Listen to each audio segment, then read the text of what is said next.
They dragged a veteran's wife across her own driveway, all because of a few overgrown flowers. For years, fake HOA enforcers ruled the neighborhood through fear, using badges without authority and threats without limits. But Jack Turner didn't hide. He stepped out, calm, armed, and unshakable. And just wait until you see the moment everything turned and justice finally took back the street. The morning started like most others in the quiet suburb outside Tucson, Arizona. It was the kind of neighborhood where nothing ever really happened, and that's exactly how folks liked it.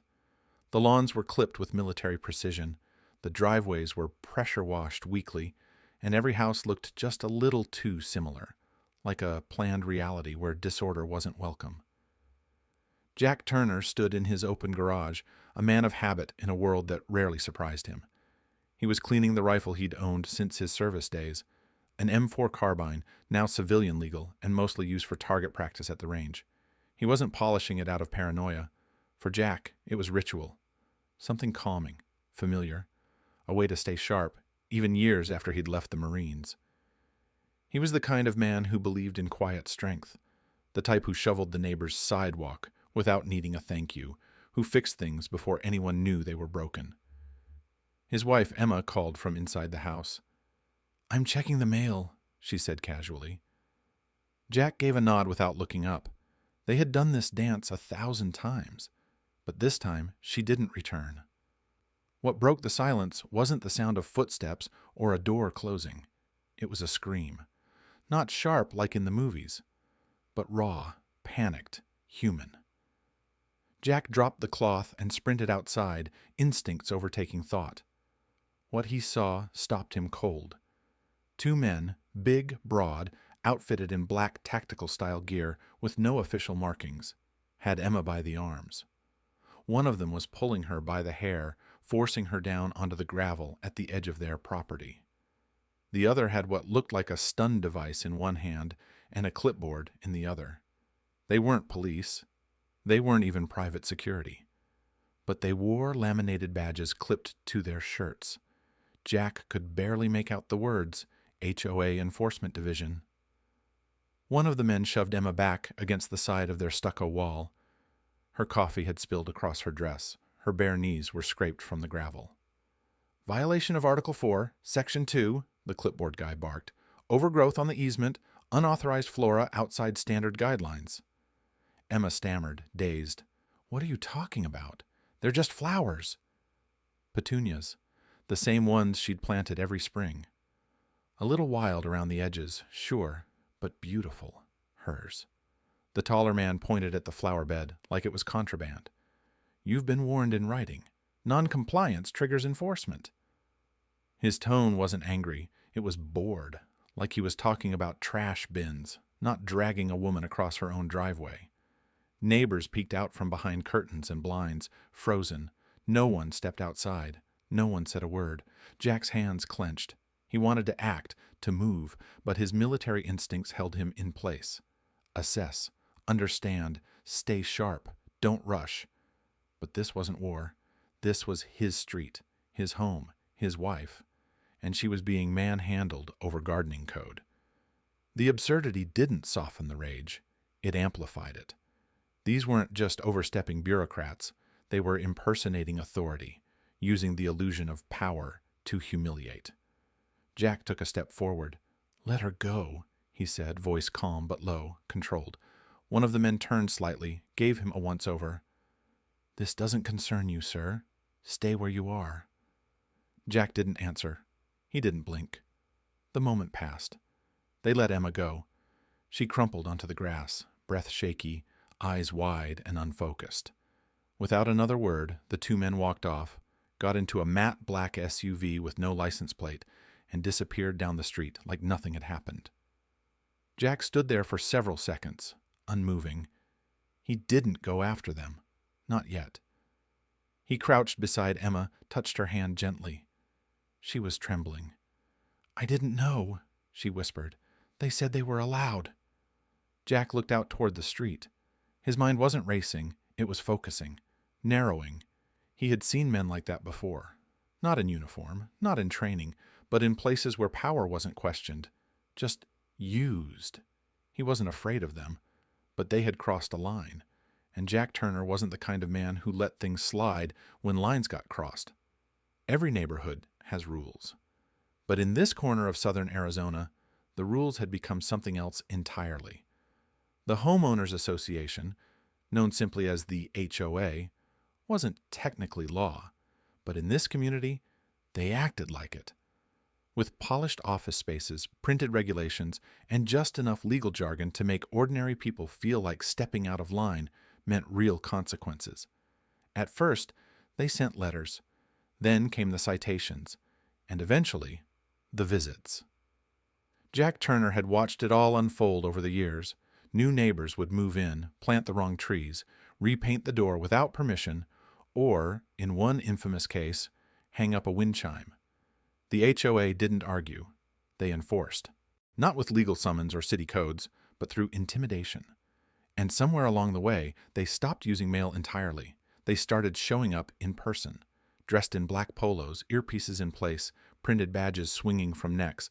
These so-called compliance officers patrolled the neighborhood like a private militia. But they weren't law enforcement. They weren't city officials. They weren't even properly licensed security. They were something else. A presence, a warning. Their authority came not from the law, but from fear, from silence. They knew people wouldn't fight back, not when their mortgage was on the line, not when property values were the sacred currency of suburban life. And so, house by house, they tightened the leash. Emma Turner's violation: a flower bed that extended 2 inches beyond the designated boundary line. The HOA handbook allowed for decorative plantings within a 20-inch margin from mailbox anchors. Hers measured 22. Jack's offense? A porch light that emitted non-regulation warm white, not soft yellow, not bright daylight. The wrong hue, according to them, an LED bulb he had installed years ago without thinking twice. And those infractions, as ridiculous as they sounded, were enough to trigger a warning. Enough to escalate into a visit, enough to justify what happened that morning. They didn't knock. They didn't ask. They arrived. Some neighbors tried not to look. Others peeked through the blinds. But no one opened a door. No one raised a voice. Because deep down, everyone understood the unspoken rule. If it's not happening to you, stay quiet. The HOA wasn't just about landscaping or decor. It had become something bigger. A system of control that rewarded obedience and punished defiance. A suburban ecosystem where order mattered more than people. And yet, for years, Jack Turner had let it go. He had stayed in his lane, paid the dues, kept the peace. Like everyone else, he believed that pushing back meant making it worse. But now, his wife had been hurt, publicly, without cause and without recourse. And suddenly, the rules didn't seem so untouchable anymore. They didn't leave right away. After the scene they made, the 2 black-clad compliance officers lingered at the edge of the Turner property, like they were daring someone to challenge them. Jack stepped forward slowly, not rushing, not aggressive, just steady. The taller one turned first. Reese, that was the name stitched on his badge. He was built like a linebacker, his neck almost swallowed by his shoulders, the kind of guy who didn't need to raise his voice to fill a room. He looked Jack over with a smirk, like someone flipping through a file he'd already memorized. "Easy now," Reese said, voice calm but coated with something colder. "You want to escalate, cowboy? Go ahead. We're within rights." His partner didn't speak, just stood behind him with arms crossed, eyes hidden behind mirrored sunglasses, as if the reflection was enough to say, "We see everything, and no one sees us." But Jack Turner knew better. He didn't care about their badges. He'd seen real authority before. He'd served under commanders who could clear a street without raising a finger. Not because they were feared, but because they were respected. These guys weren't that. They weren't law. They weren't security.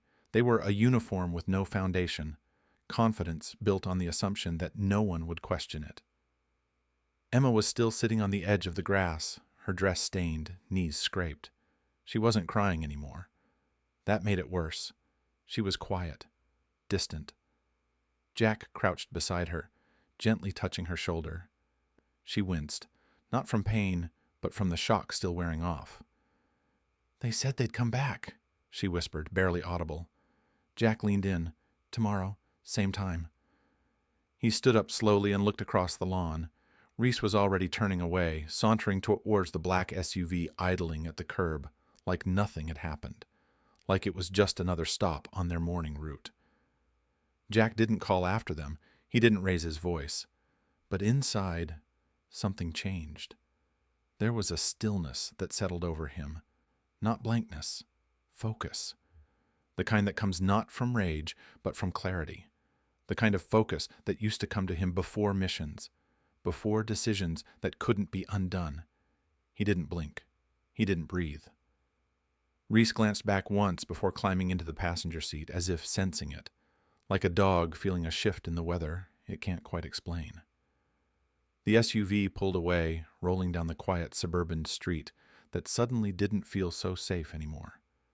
Jack watched until it disappeared, and then he turned, walked back into his garage, closed the door behind him. Not fast, not slow, like a man who already knew what came next. By the time the sun began to rise, the street was still asleep, but Jack Turner was already awake.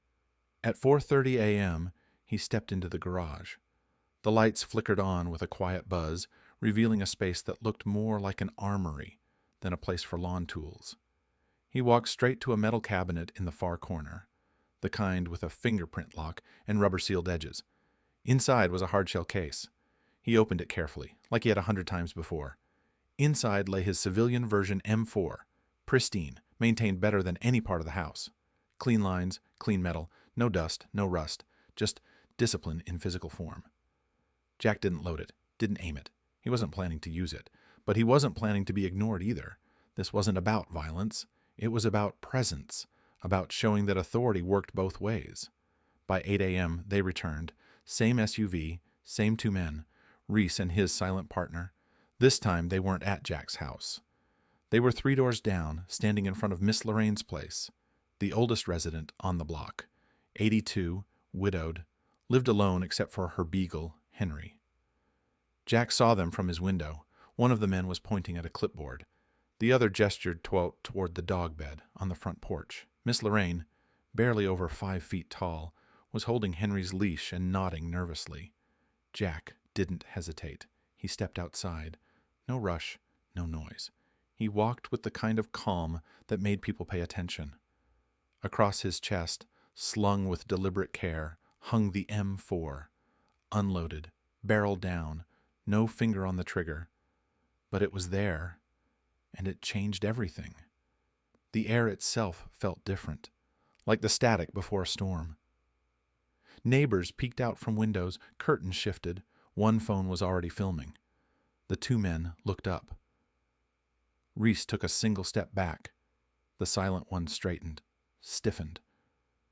Jack didn't stop walking until he reached the edge of Miss Lorraine's lawn. Then he spoke. Just one line. His voice wasn't raised. It didn't need to be. "You touch her dog," he said. "You deal with me." Reese opened his mouth like he was about to speak. Maybe some prepared line, some regulation pulled from the HOA manual. But the words never came out. Not this time. Because Jack wasn't yelling. He wasn't threatening. He was simply standing. And in that silence, everyone could feel what it meant. It meant, this ends now. It meant, you don't get to bully people anymore. It meant, someone finally stood up. The two men stood frozen. The moment hung there, like a held breath. Jack didn't flinch, didn't blink. He looked them both in the eye, not with anger, but with the calm of someone who had already made peace with whatever came next. Reese lowered the clipboard. His partner turned away. Without another word, they walked back to the SUV and drove off. No sirens, no shouting. Just retreat. Jack turned around. Miss Lorraine was still holding Henry's leash with a trembling hand. Her eyes were wide, but there was something else behind them now, something steady. "Thank you," she whispered. Jack nodded once, then walked back home. Still calm, still silent. But the message had been sent. The SUV didn't leave fast. It rolled slowly down the road, like it still owned the silence it was used to commanding. But the silence was different now. Something had shifted. Jack Turner remained where he stood, unmoving. The M4 was still slung across his chest, pointed down. His stance wasn't hostile, it was grounded, solid, not defiance for the sake of rebellion, but strength that spoke without shouting. And people heard it. A curtain snapped open across the street, then another. A door creaked, then another. Miss Lorraine, still holding Henry's leash, stepped forward. Behind her, the Patel twins, both in college hoodies, emerged from their front porch, phones in hand. Then the Robinsons, parents of 3 who usually kept to themselves, stepped outside with their kids holding juice boxes and confused expressions. Phones began to rise, recording lights blinked on. Some filmed from porches.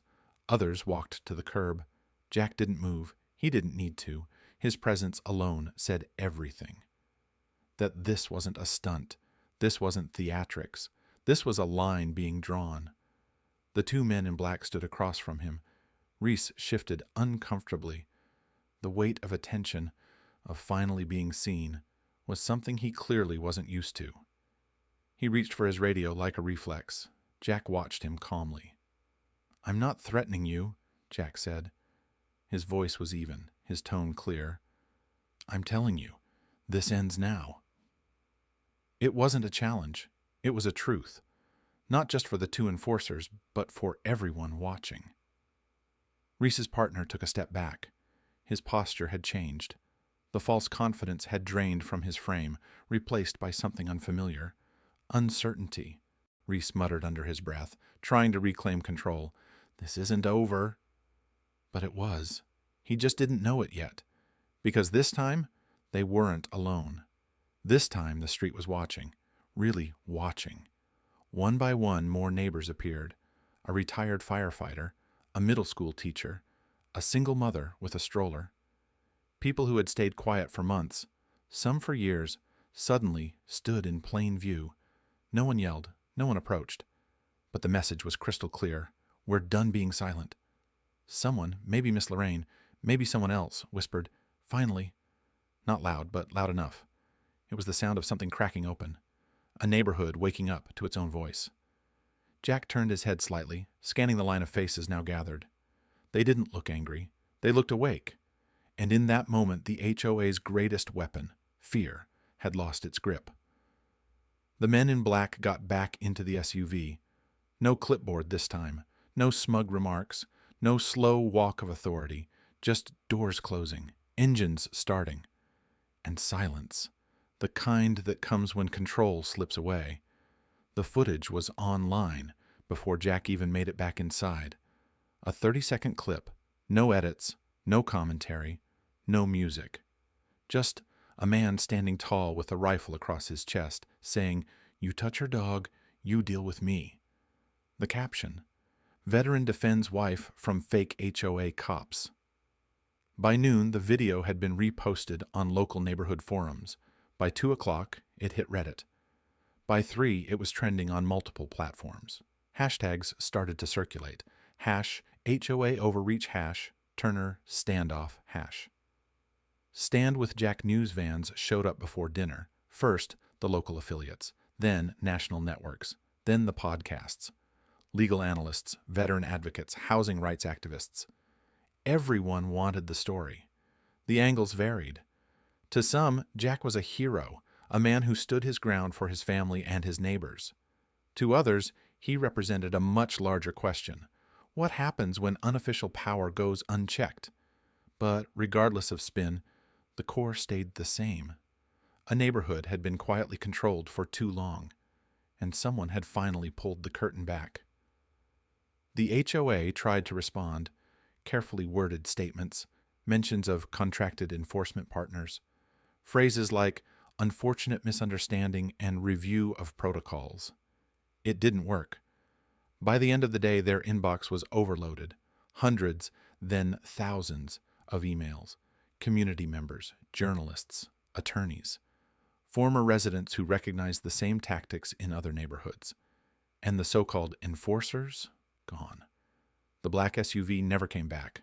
The men in polos and badges, silent, disbanded, no press release, no apology, just vanished.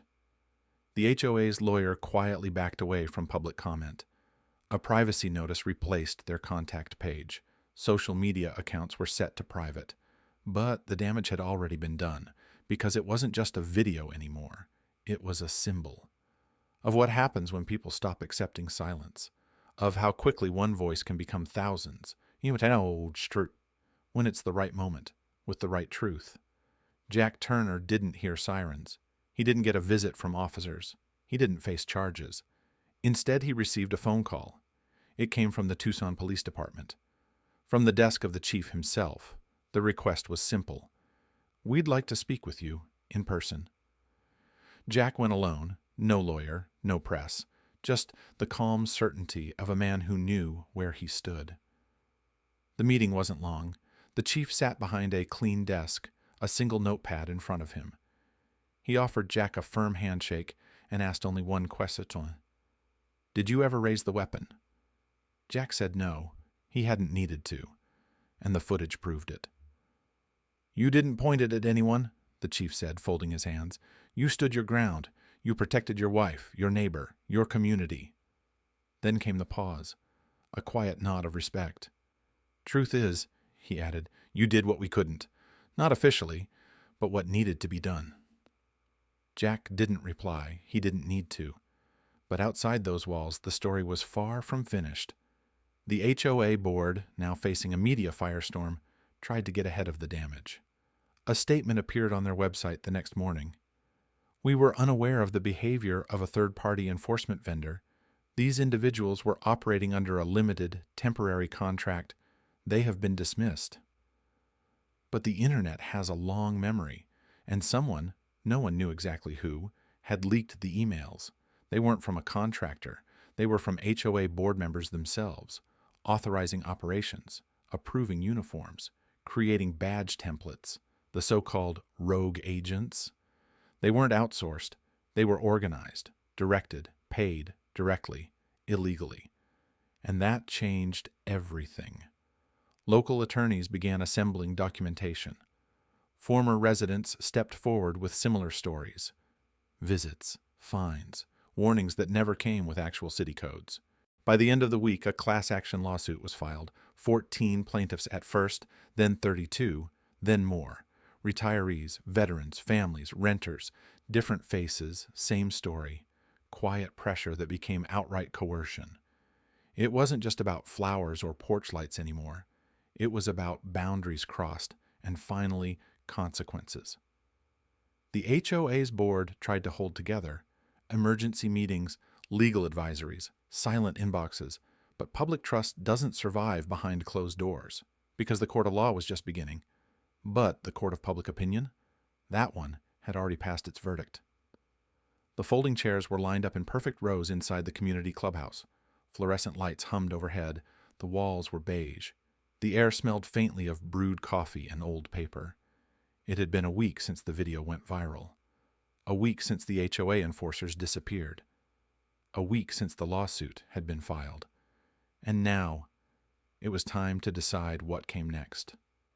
The room filled quickly. Not with tension, but with something new. Readiness. Jack Turner sat near the back, his hands folded in his lap. No weapon, no confrontation. Just presence. He hadn't come to lead anything, but he came because it mattered. At the front of the room, the remaining members of the HOA board took their seats behind a long plastic table. Their faces were tight, controlled. They had prepared statements, printed charts, policy binders. They began, as expected, with justification. This board has always acted with the best interest of the community in mind. The events of last week were regrettable. We are currently reviewing internal procedures to ensure transparency going forward. But the room was no longer listening passively. The era of nodding in silence had passed. From the third row, a woman stood up. A nurse. She raised her hand, but didn't wait for permission. "We elect a new board," she said, voice clear. A pause. Then another voice. A teacher near the window. "We audit every action, every dollar." Then from the back, a man Jack recognized, former military like him. We press charges. If laws were broken, they don't get to hide behind titles. The board shifted uncomfortably. They tried to respond. Words like process, reform, timeline were floated. But it was too late. The voices kept coming. A father holding a toddler. No more intimidation. A quiet woman from House 18. B. No more threats masked as policy.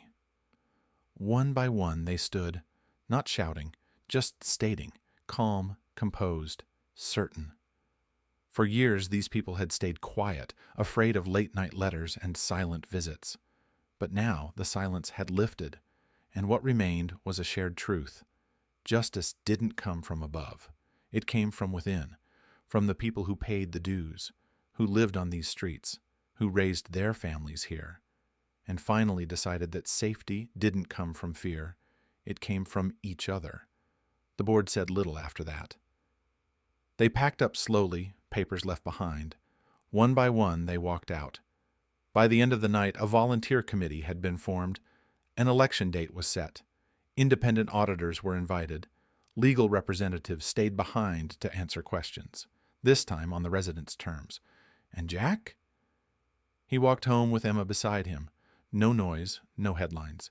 Just the quiet satisfaction of knowing something rare had happened. A neighborhood had reclaimed itself. The change didn't come with banners or breaking news. It came quietly. The black SUV never returned. The men in the black shirts were gone. No statements, no apologies. Just absence. The enforcers had disappeared, and with them the shadow that used to stretch across the front lawns and flower beds of the neighborhood. Emma began to heal, slowly, gently. Her wounds faded, leaving only faint reminders, not of what happened, but of what they overcame. The hair they pulled grew back in soft waves, stronger than before. Jack spent more time in the garden now. He didn't choose roses or hedges, didn't trim edges by the book. He planted sunflowers, tall, stubborn, unregulated. They leaned into the sun, growing where they pleased, not because they were told to, but because no one told them not to. The HOA dissolved within the month. Some board members moved away, others stayed quiet. The association's charter was retired, the bylaws deleted, the signs taken down. In its place, a cooperative formed, small, informal, human. Not a system of rule, but of neighbors. The street? It got quieter. Not because people were afraid to speak, but because they didn't have to shout anymore. Children played without glances over shoulders. Lawn chairs returned to porches. Conversations flowed over fences instead of through locked doors. Freedom didn't look like rebellion. It looked like relief. Jack never picked up the M4 again. It stayed in the case, clean, oiled, untouched. He didn't need it now, because the message had already been sent. And the loudest message he ever delivered wasn't spoken in anger, wasn't shouted in protest, wasn't even heard at full volume. It was delivered in silence, in the quiet rustle of sunflowers, in the calm of a woman smiling again, in the sound of a neighborhood remembering what it felt like to breathe freely.